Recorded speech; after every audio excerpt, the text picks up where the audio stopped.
why it won't be the Kansas City Chiefs winning the AFC West in 2025. The 2025 Locked On NFL season preview continues right now. This is the 2025 Locked On NFL season preview, only on the Locked On Podcast Network.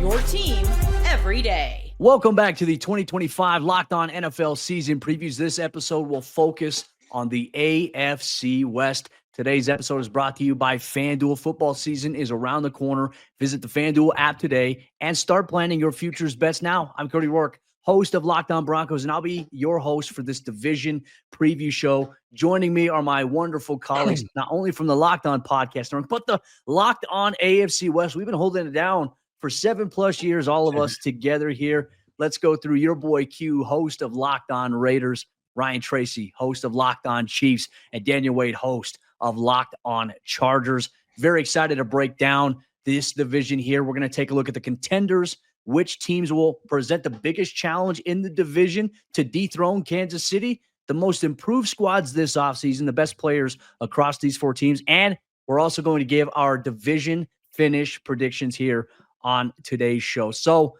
let's start here really kind of with the end. The Kansas City Chiefs, going into the season, they are the favorites to win the division this year, but I think they don't. I think this is the year that Kansas City's reign falls off, and here's my reason why. I think the rest of the AFC West has gotten better. You look at Kansas City, there's still a lot of continuity with them, but these younger teams, they're getting a little bit sharper in the NFL draft. They're bringing in big-name free agents to try to stop Patrick Mahomes and this offense. I think the Broncos, Chargers, and maybe even the Raiders have a little bit of a case to be better this year than what the Chiefs have faced in this division for quite some time. Hugh, you're a team, obviously you cover a team that has made a lot of changes this offseason, a lot of culture shifts really in a short time. Your thoughts here on the Chiefs' reign finally ending in the AFC West? Well, first of all, I want to just say, man, look at the coaches in the AFC West. I mean, you want to talk about a division, right? From Sean Payton to Andy Reid to Jim Harbaugh and now Pete Carroll as well. Yeah, good luck finding another division that has the coaches that those dudes and these teams have in the division. Look, the Raiders have made a lot of changes. I've been as a matter of fact, that from a team that won 4 games in 2024, I think that 8 wins, 9 wins is a great season for Pete Carroll in year one because they've got to still have time to grow. The thing about it is, and you mentioned, Cody, that, you know, the Chiefs might not win this division this year, even though they're favored. I do feel like it's a lot closer. I think the gap is a lot closer. I think that the Broncos are going to be a lot better. The Chargers will be a lot better. And look, there's 3 teams that were in the playoffs a year ago from this division. So, you know, everyone's going to get better. I don't believe the Chiefs are going to win 15 games this year. I still think that as long as they got Big Red and they've got Patrick Mahomes, they still have a great shot at winning the division. And why wouldn't they? You know, I don't think that the Raiders, just being honest with you, are in that position to knock them off of their throne when it comes to the division lead. You know, if they sneak into the playoffs and find a way to get 9 to 10 wins, that's phenomenal. But again, I'm trying to be more realistic than anything and think that 8 or 9 wins would be realistic for the Raiders. And so they can help, though, in bringing them down by getting a win, you know, maybe even getting a win in Allegiant Stadium. That's a concept. They haven't had one of those ever since Allegiant Stadium's been open. The Chiefs are undefeated in the Raiders' home. So, you know, I think that that's how the Raiders contribute in helping bring in the Chiefs down is by getting a win. Or even 2 in the division against Kansas City and help bring in that 15 wins that they had in 2024 and bringing it down to around 10 or 11 in 2025. Yeah, I mean, I'd agree with that for the most part. We talked before the show. It just feels like the best chance, maybe not each individual team has, but the entire division has, is just the strength of the division as a whole. And I mean, let's talk about it like what we were talking about 3 years ago. We're talking about the coaches in the AFC West being, you know, McDaniels, Josh McDaniels, Brandon Staley, you know, he who should not be named, from Denver, that lasted 1 season. I mean, it was all pretty bad. Now you look at it, and I think that's a hard thing for the 3 of us to come here and be like, oh, well, we have the coaching advantage, right? Yes, they all close the gap, but like, you're not going to look across the sideline and see an obvious advantage as far as the coaches go in any of these matchups. And we're all coming from a spot where we're talking about the teams collectively that went 0-6 against the Chiefs last year. And I think that the big thing here is just, it doesn't feel like there's a cakewalk. Like the Chiefs are not going to get a cakewalk inside this division. This is not the Tom Brady-led Patriots in the AFC East, right, where it was just every other team is flailing around them and they were going to walk into the playoffs. Not that it was that last year, but I mean, it was a lot different than it is this year. I mean, I think I could make a better case for the Chargers if Rashawn Slater was healthy, right, and wasn't lost for the season. Until they do it, until Patrick Mahomes loses to this Chargers team for the first time since 2021, I can't pick them to win the division. But I think if I was making the case for them, it would just be that the Chargers in year 2 under Jim Harbaugh, with the trajectory that they're going last year, they beat all the teams they should beat. The next step for them is to beat the teams that are really good teams and, kind of more of those coin flip games. Because you look at the Chiefs game, they lost both of those. They lost to the Ravens. They lost to the Tampa Bay Buccaneers. The only good team they beat last year was the Broncos. I mean, that's just it. So in year 2 of Jim Harbaugh, if they can make that leap with 9 playoff teams in 2024 on their schedule, they'll give themselves a chance in the division. But I think it is about the 3 of our teams coming together and getting a win here, getting a win there. If you can hold the Chiefs to a 4-2 record inside the AFC West, that's going to feel like a win. But if you can hold them to 3-3 in the division, now you're talking about one of these teams being able to actually make a case to be on that mountaintop. Now, fellas, He's like, I'm just here we go. Buckle in. I've been holding back here. You remember when you're little and you run around the neighborhood, you're trying to put together a little flag football game, right? And you're picking your guys, whatever, and it's always you and 3 or 4 other guys, right?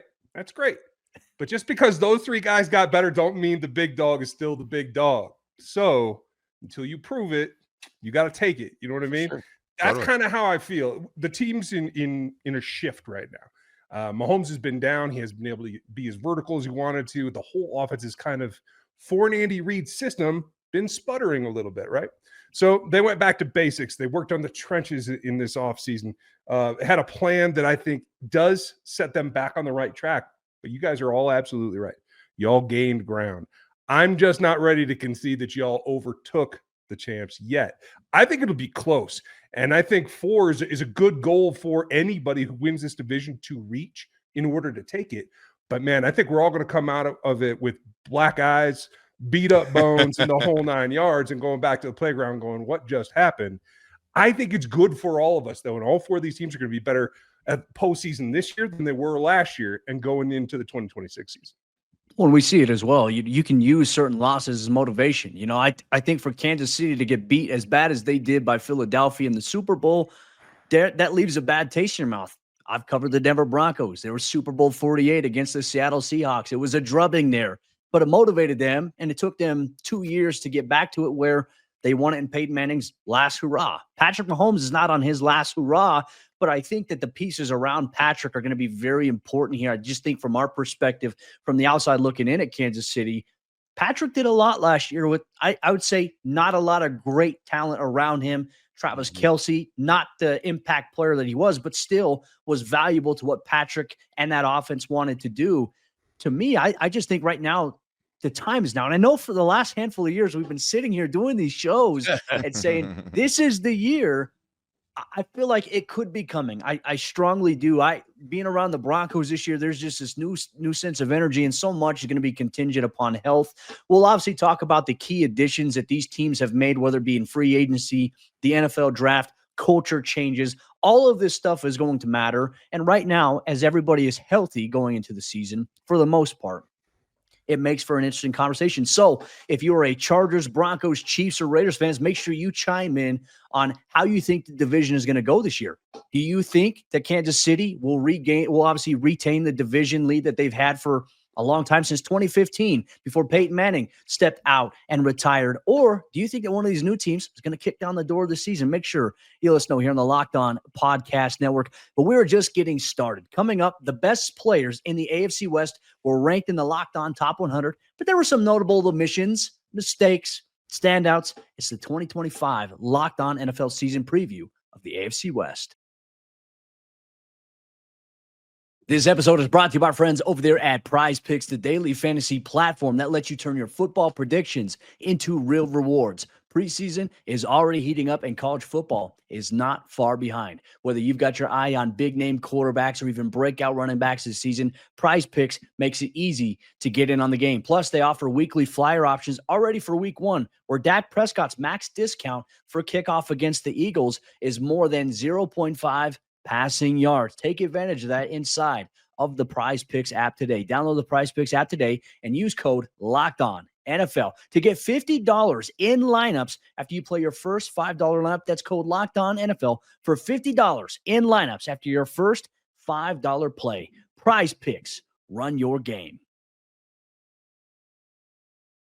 The 2025 Locked On NFL season preview continues. A reminder, you can get daily coverage of your favorite NFL team by subscribing to their Locked On podcast. We also have the NFL covered nationally with Locked On NFL, Locked On NFL Scouting, Peacock and Williamson, Locked On Fantasy Football, and Locked On Dynasty Football, and get 24/7 coverage of the NFL with our brand new Locked On NFL stream free on YouTube and Amazon Fire TVs.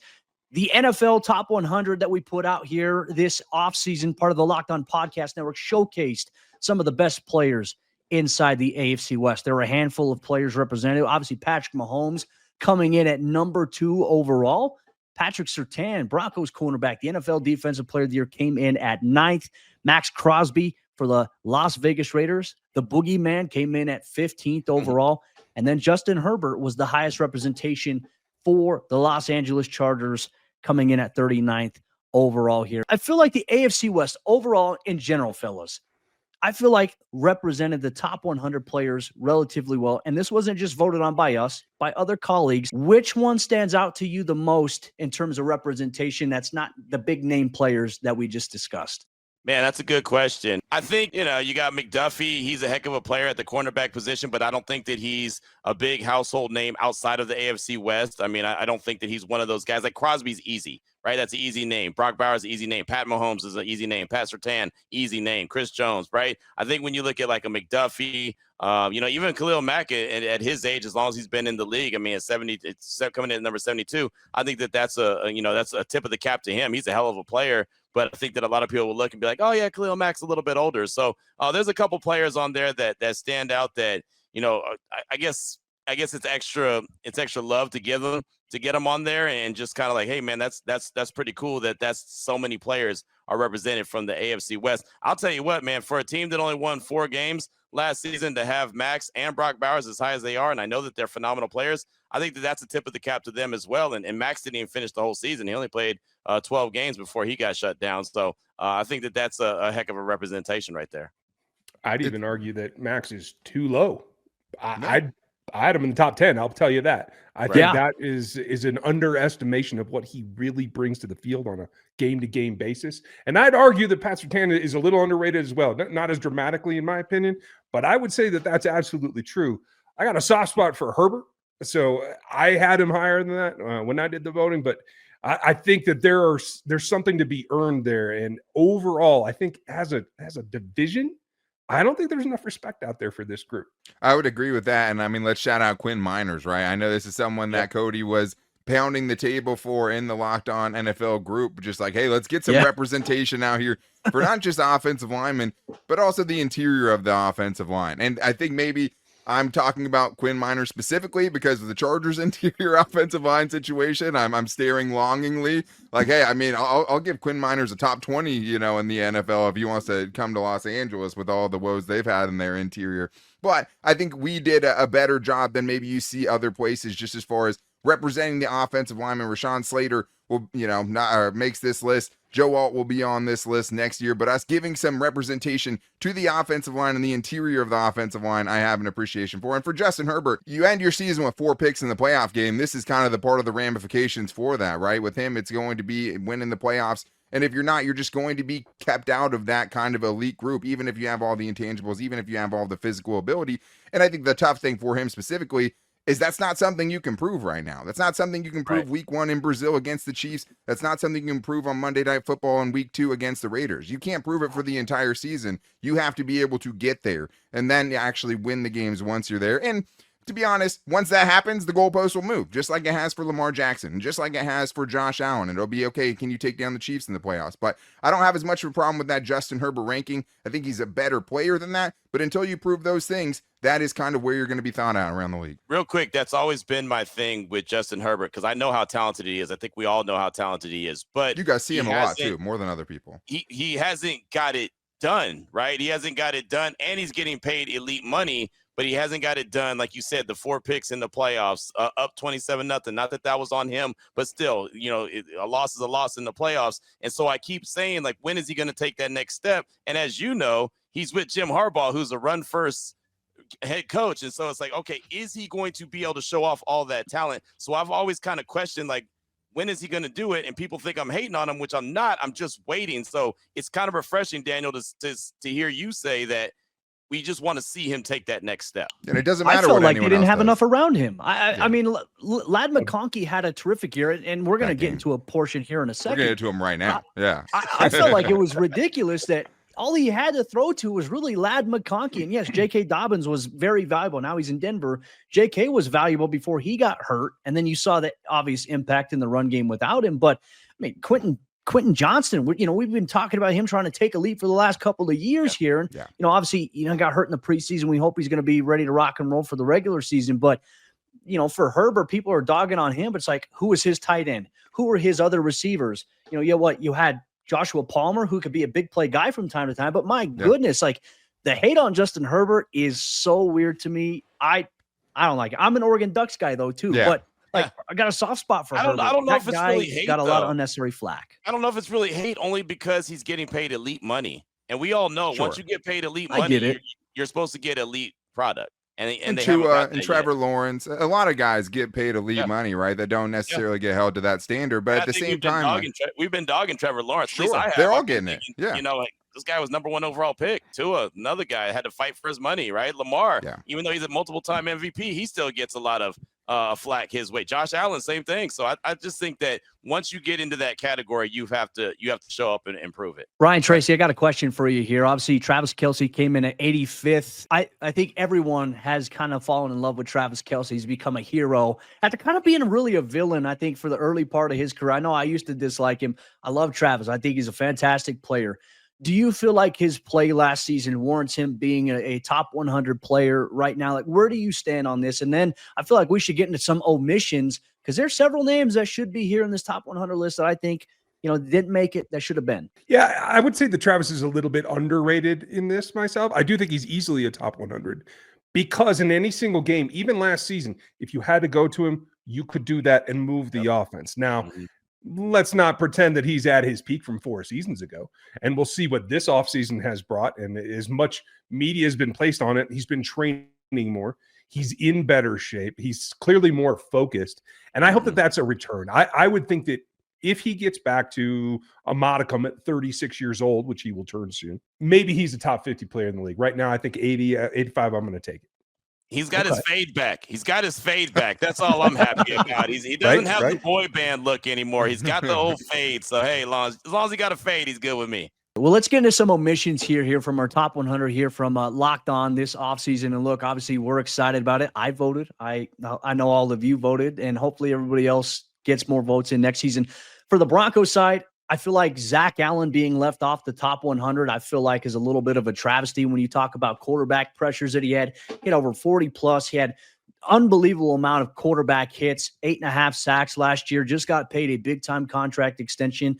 I felt like him not being in the top 100. I feel like if anyone should have been in, it should have been him. There maybe should have been 3 Broncos in representation. Q, was there anybody else on the Raiders you felt like was omitted from this? And then we'll go Daniel and Ryan. Well, I just look at Jacoby Myers, but I know that everyone doesn't have Jacoby Myers as a household name. So I totally get it. But if you look at what he did in the league last year, going over 1,000 yards for the first time in his career, only the Raiders and the Lions had 2 pass catchers that went over 1,000 yards on the team. Right now, the Lions were really good and the Raiders were not. But that's the only 2 teams out of the whole league that had 2 pass catchers on their team that went over 1,000 yards. And so I got to give Jacoby Myers a lot of credit for that. But like I said, he's not a household name. So if there's one guy, I would look at him. But I mean, when you win 4 games, you're not going to have a lot of guys on the top 100. It's just that simple. Well, and we have more appreciation from these guys because we get to see them more often, right? When you do a national list like this, you don't get that same appreciation. I've seen what Jacoby Myers has done to the Chargers personally, so I know how good of a player he is. But he's not the best wide receiver in the AFC West, and that is Ladd McConkey. Already, he has arrived. He should have been in this top 100. I mean, he's already put together a better season, than the best guys in the AFC West that they have right now right? Rashee Rice, even when he comes back, hasn't had the type of year that Ladd McConkey had as a rookie when he set every Chargers rookie record, whether it's receptions or receiving yards. And then in the biggest moment, in the biggest game, in the most hilarious box score you'll ever see, he goes 9 for 197 and 2 tutties. So it's like Ladd McConkey, not on the list this year, and I believe it is an omission, but somebody that I think will be much more of a household name next year when we do this list. Agreed. I can't argue with you. I don't want to face him. I don't want him playing against my team. I'm about tired of him, to tell you the truth. And I'm a Bulldog fan, I'm just going to say. But I will say that the Chiefs get plenty of press. I don't know that I could call anything a complete omission, but I will say there's one guy that had an argument here would have been Nick Bolton, because this is a team that the last 2 seasons, while the offense has been pulled back, the defense has had to step up. And while they are not elite top 5, they are good enough to get to another Super Bowl. And a lot of it is due to not just his leadership, but his ability to make plays. He's not the ultimate coverage linebacker, which the trend just keeps going more and more to, but he's in the right place. He plays the run well, and he'll come up with turnovers and big hits when you need him. And I think he's probably an honorable mention, and that would have been fair. We're not done yet. We've gone through some of the best talent inside the AFC West, but one of these teams was the most improved talent-wise this offseason. We'll dive into that next on the 2025 Locked On NFL Season Preview of the AFC West. Today's 2025 NFL season preview is brought to you by our friends over there at FanDuel Sportsbook. And as you all know, FanDuel, they are America's #1 sportsbook. And right now, with the NFL season right around the corner, they want to get you in the game with an offer that you simply can't miss, because new users can bet just $5 and win up to $300 in bonus bets if your first bet wins. And you can use that all across the app for NFL season futures. You can even go through what I do on my Sunday morning routine. I like to pull up my phone, go into the FanDuel Sportsbook app, and then I'll go through the morning games. I'll pick all the money lines, and then the primetime slate, I'll go through and I'll do player props and parlay them together inside of FanDuel. That's part of my routine, but FanDuel, once again, wants to make sure if you sign up today as a brand new customer, you bet $5, your first bet wins, you'll get $300 in bonus bets guaranteed. So make sure you check it out. Are you ready to play? Download the FanDuel app now by visiting FanDuel.com to get started. That's FanDuel.com. The 2025 Locked On NFL Season Preview continues. A reminder, you can get daily coverage of your favorite NFL team by subscribing to their Locked On podcast. We also have the NFL covered nationally, once again, with Locked On NFL, Locked On NFL Scouting, Peacock and Williamson, Locked On Fantasy Football, and Locked On Dynasty Football, and get 24/7 coverage of the NFL with our brand new Locked On NFL stream free on YouTube and Amazon Fire TVs. To me, gentlemen, I look at the AFC West. There are a lot of teams that improved their roster. I think you can make strong arguments for everybody, but not to sound on brand or as a homer, I think that the Broncos were the most improved team this offseason from pure talent acquisition standpoint, building off of what they did last year. And when you pair that with Bo Nix on a rookie contract, the Broncos were able to go out and spend big money on Talanoa Hufanga at safety, Dre Greenlaw at linebacker, and you retain a good core of that nucleus defensively. To me, this, in my opinion, ended up being one of the bigger, I'd say, most improved teams here roster-wise for the Broncos. That's why there's a lot of confidence, why a lot of national people are talking about them. Q, your Raiders made a lot of additions as well from a coaching standpoint, player standpoint. Do you agree or do you disagree? Who is the most improved team here in the AFC West? Well, I think that the Broncos defense is going to be phenomenal for every reason that you just mentioned. I think that there's no doubt about it. But when you look at the most important positions on the team and in the organization, I think the Raiders did that. They went out and got a guy who's proven in Pete Carroll, as opposed to a guy in Antonio Pierce that didn't have any skins on the wall, a guy in Josh McDaniels who nobody liked, a guy in, whatever the case may be. I mean, they've had so many different coaches and GMs.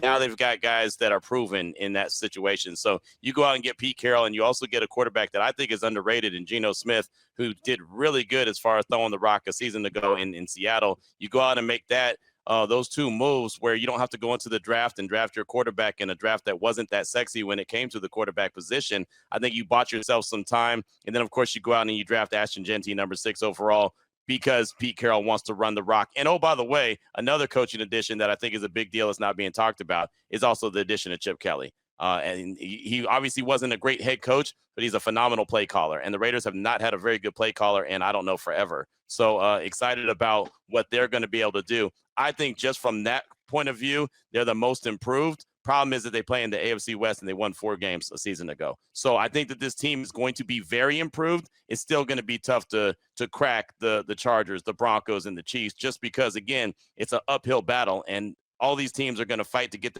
themselves back into the playoffs, and the Raiders are just trying to find some kind of a winning culture. And the good thing is at least there's a little bit of sign of relief with Pete Carroll there. So I think that the Raiders are most improved, but they also have the biggest gap that they've got to close in this division. Yeah, I think it's hard to argue with that. I mean, Ryan, I don't know if you get to take part in this. No, I'm just kidding. No, but I mean, when you're talking, just to piggyback on Q's point, like, I don't think there's a team, Ryan, that's going to make a bigger gap in wins this year as far as how many wins they're going to make up from where they were at last year. You're talking about a 4-win team that could easily be a 7, 8, 9-win team. So from that standpoint, you upgrade a huge head coaching position. Your quarterback, you get a steal from. So as far as that, like, I think I would agree for the most part, as far as those positions, importance of positions, how many wins you're going to gain, I think I would agree with you. I won't argue. I think everybody here has a team that they represent that has made significant improvements. And again, as we talked about before, it's closing the gap to the top. Right. It's not, I think, going to be revealed in statistics. Everybody's going to make improvements. I will say this. I think that it's not a coincidence that the Broncos had Peyton in place a little bit before. Now Harbaugh's in place the year before. Now Carroll's here, right? Those are all culture-changing additions to all these franchises.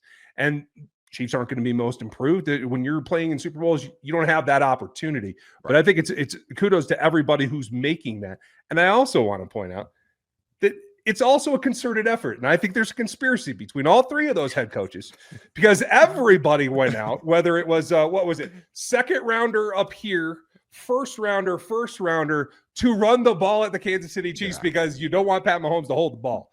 I think it's a conspiracy. I want the league looking and nobody's listening to me, but it's wicked smart. And I think that is going to help everybody hold that ball a little. Well, you know that Pete Carroll and Jim Harbaugh, they're not colluding together, because they've got that rivalry already anyway. So excited for that, brother. I'm so excited for that. See a couple times a year. And then, of course, those midfield handshakes. Yes. Right. Exactly. The greatness of Sean Payton, the greatness of Andy Reid. I mean, you've literally got 4 Hall of Fame head coaches in the same division. That's going to be so wild. And, just to see how it all plays out, I cannot wait. And I agree with you, Ryan. I think that every team is going to do really well and try to, chase down the Chiefs. And, I don't think it's the time for the Chiefs to fall off their pedestal right now, but I do think the gap is closing.